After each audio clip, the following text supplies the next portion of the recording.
Hi friends, welcome to ஹெலூஸ் kitchen. இன்றைக்கி கன்னியாகுமரி ஸ்டைலில் அவியல் எப்படி வைக்கிறதுன்னு பார்க்கலாம் வாங்க. அதுக்கான காய்கறியெல்லாம் எடுத்துருக்கிறேன். உங்கள்கிட்ட இருக்க காய்கறியெல்லாம் எடுத்துக்கணும். அதில் கத்திரிக்காய், வழுதனங்காய், வாழைக்காய் இவ்வளவும் கட் பண்ணி தண்ணியில் போடணும். ஏன்னா அது கொஞ்சம் கலர் மாறும், அதுக்காக. இப்போ அதே அளவில் எல்லா காய்கறியும் வெட்டி ஒரு பாத்திரத்தில் வச்சாச்சு.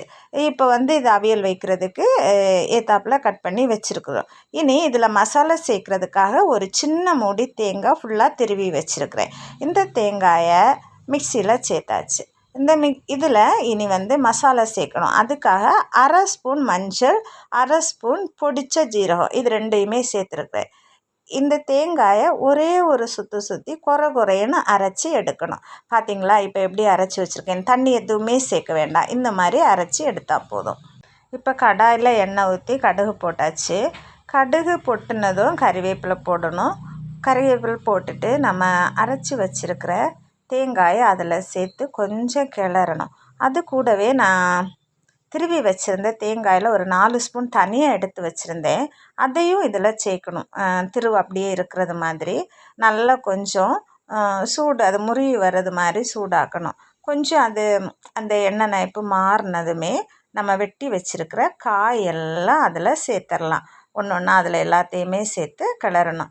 இந்த தேங்காய் துருவு மசாலா எல்லாம் எல்லா காயிலையும் படும்படியாக நல்லா கிளறி விடணும். கிளறி விட்டுட்டு நம்ம மிக்ஸி ஜாரில் கொஞ்சமாக தண்ணி சேர்த்து, கொஞ்சம் தண்ணி போதும் சேர்த்து அதையும் இதில் ஆட் பண்ணிக்கிடணும். இப்போ இதில் உப்பு நம்ம தேவைக்கு ஏற்றாப்புல உப்பு போட்டுக்கலாம். உப்பு போட்டுட்டு அதையும் நல்லா கிளறி விட்டுடலாம்.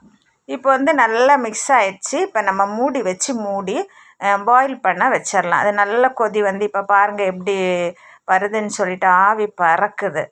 இந்த மாதிரி இருக்கிறப்ப கொஞ்சம் உள்ள தண்ணி விட்டு அந்த தண்ணியெல்லாம் வற்றிடும். இப்போ அடுப்பை சிம்மில் வச்சு நல்லா வேக விடணும். இந்த டைமில் பாருங்கள், உப்பு தேவைன்னா கூட உப்பு சேர்த்துக்கலாம்.